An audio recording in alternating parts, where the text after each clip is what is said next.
父亲遭遇经济危机，这个女人想求老同学出手相救，可男人却提出了条件，希望女人能当他的女友，为他生个孩子。女人短暂犹豫后，嫌弃地挣脱掉男人的手离开了。然而女人不知道，自己早已掉入到男人处心积虑设计的陷阱中。同学聚会上，昔日的校花关雪晴一出现，便吸引了全场的目光，大家纷纷夸赞她的美貌不减当年。就连聚会的组织者傅元成也对她大献殷勤。曾经疯狂追求关雪晴的傅元成，如今已是个事业有成的老板，建筑生意做得风风火火，也成立了自己的家庭。可这晚他的注意力似乎都在关雪晴身上，不停地敬对方酒。没多久，关雪晴便醉意渐浓。此时的关雪晴万万料不到，这个看似平凡的夜晚将彻底改变她的人生。第二天清晨，关雪晴悠悠转醒后，竟发现自己浑身赤裸地躺在酒店的床上。她立刻反应过来是傅元成干的好事。而当关雪晴刚穿好衣服，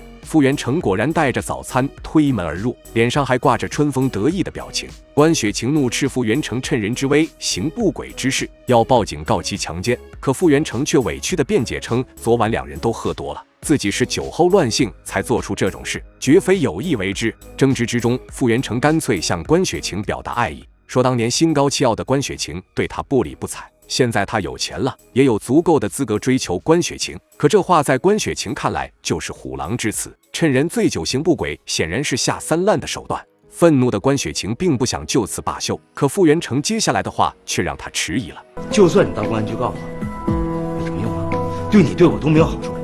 我们都不是小孩了，我们都是有身份有地位的人，事儿闹大了有好处吗？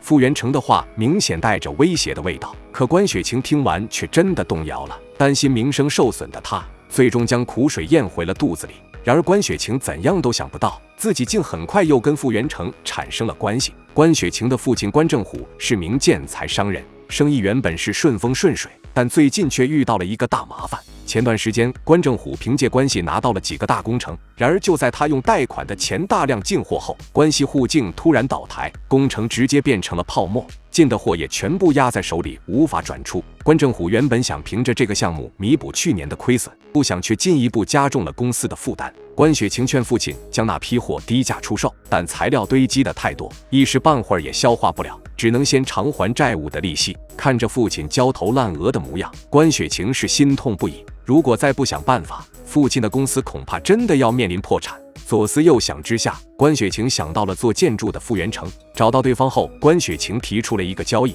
只要傅元成出钱帮助父亲，强奸的事就一笔勾销。不料傅元成却露出了玩味的笑容，说虽然他确实喜欢关雪晴，但也不会因此拿生意来开玩笑。况且当天晚上的事是两人醉酒后发生的错误，说是你情我愿也不为过。就算关雪晴想告他，法院80%也不会定他的罪。关雪晴正欲破口大骂，却发现傅元成的手机正开着录音。就算你告我，我会辩解。你跟我上床是有目的性的，是有阴谋。见傅元成如此无耻，关雪晴当即想离开，可傅元成却拦住了他。干脆你跟了我吧，这样你的事就是我的事，你有什么要求我都可以答应。你爸爸的事我可以帮你解决。关雪晴闻言更加怒不可遏，傅元成明明有家室，却想要自己当他的情人。傅元成犹豫片刻，说出了藏在心里的真实想法。一直以来他都想要个孩子，但他的妻子却没有生育能力，再加上公司的经营现在都是妻子在管理，傅元成不敢轻易提出离婚，而孩子就成了他一直以来的心病。而关雪晴的出现却让他看到了转机。在关雪晴震惊的眼神中，傅元成提出了他的条件，只要关雪晴为他生一个孩子，他就帮忙解决关正虎的经济危机。这个想法显然太荒唐了，关雪晴并没有答应，而是厌恶地看了一眼傅元成后离开了。可傅元成却是胸有成竹，断定关雪晴肯定会再来找他。而事情的发展确实如傅元成所料，在债主的日渐紧逼下，关正虎的公司已是摇摇欲坠。更糟糕的是，关正虎还因急火攻心住进了医院。山穷水尽之下，关雪晴一咬牙，再次联系上了傅元成，让他先帮忙解一时燃眉之急。至于傅元成提出的条件，他答应会再考虑一番。意识到关雪晴的态度有所变化，傅元成心里一阵狂喜，他立刻从关正虎处购买了一批建材。收到货款后，关正虎的公司得到了片刻的喘息，只是远水解不了近渴。关正虎积压的建材不是个小数目，想要摆脱困境仍是遥遥无期。傅元成是个精明的人，在购买了一批材料后便再无动静，任凭关正虎如何联系，都以各种借口推脱。关正虎的心情再次跌落到了谷底。傅元成的意思，关雪晴很明白。为了尽快帮父亲扭转危机，关雪晴把心一横，最终答应了傅元成的条件。但他也有一个要求，那就是傅元成必须对两人的关系保密，并且在收货的时候也不能故意压低价格。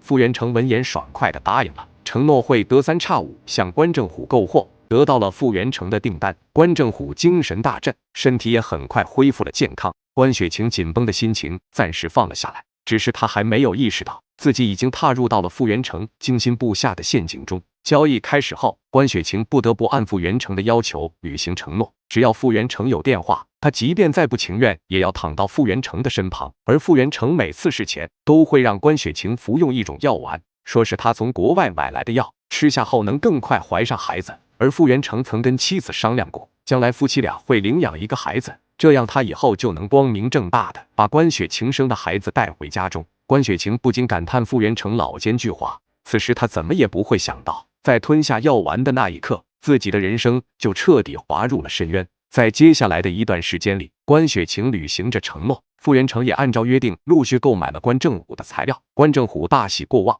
按照这个光景，他预计年底就能将材料全部卖出，公司也将扭亏为盈。而关雪晴也在这天出现了孕吐反应。关正虎以为女儿是平时不注意饮食健康吃坏了肚子，丝毫没想到自己未出嫁的女儿已经怀上了身孕。尽管这是意料之中的事，但关雪晴的内心仍是忐忑不安。她第一时间将这个消息告诉了傅元成，可没想到傅元成的脸上却闪过一丝震惊，随即又恢复了笑容。他竟一改之前的态度，说这个孩子来得太快，不如先将其打掉。关雪晴顿感不解，傅元成解释称他最近烟熏酒泡，对胎儿的影响不好。关雪晴闻言却毫不犹豫地拒绝了，说他已经履行承诺，怀上了傅元成的孩子。至于接下来怎么处理，那是傅元成的问题，他不会再任由傅元成摆布了。关雪晴一心想尽快和傅元成划清关系，但此刻关雪晴还没有意识到，她的命运早已脱离了自己的掌控。随着时间的推移，关雪晴的妊娠反应越来越严重。为了不让父亲看出端倪，她和傅元成商量后，决定先出去躲一阵子，等把孩子生下后再回来。可关雪晴却有种感觉，自她怀孕后，傅元成就一直不怎么高兴。傅元成让关雪晴不要多信，并告知这段时间他要去一趟国外，少则10天半个月，多则长达数月。购买建材的事要先暂停，等回国后再继续处理。怕关雪晴不放心，傅元成还碰了碰对方的肚子，调侃说人质还在关雪晴手里，他肯定会回来。关雪晴闻言只能任由傅元成离去，可他万万料不到，傅元成这一去竟直接杳无音讯了。关雪晴每次拨打傅元成的电话都是提示关机，看着一天天变大的肚子，关雪晴心中越发不安，她开始犹豫是否要把这个孩子生下来，结果一不留神摔倒在地，腹部随之传来一阵剧痛。好在遇到高中同学于小贝，及时将她送去了医院，才避免了悲剧的发生。于小贝以为关雪晴已经成家，一问之下才得知了事情的经过。此时的关雪晴正焦急地等待傅元成回来，可她怎样都料不到，自己的父亲竟在外面偶遇了傅元成及其妻子。原来傅元成早已回到了国内，却刻意不和关雪晴联系。关雪晴从父亲处得知了这一消息后，大为震惊，马上意识到自己被傅元成欺骗了。她不知道该如何面对父亲和肚子里的孩子。万念俱灰之下，她打电话给同学于小贝，留下了自己的遗言，并拿尖刀对准了手腕。危急时刻，于小贝及时赶到，将关雪晴从死亡线上拉了回来。于小贝劝说关小晴不要为了傅元成这种人渣而丢掉宝贵的生命，天无绝人之路，眼下还是要先把事情告诉自己的父亲。关雪晴最终听从了于小贝的建议，挺着大肚子敲响了家门。可得知自己的女儿和有妇之夫有染，关正虎却怎样都不肯听关雪晴解释，气急败坏地将她轰出了家门。为了帮关雪晴讨回公道，于小贝动员朋友收集傅元成的信息，并得到了傅元成的家庭地址。两人立刻动身前去讨要说法，可没想到却有了意料之外的发现，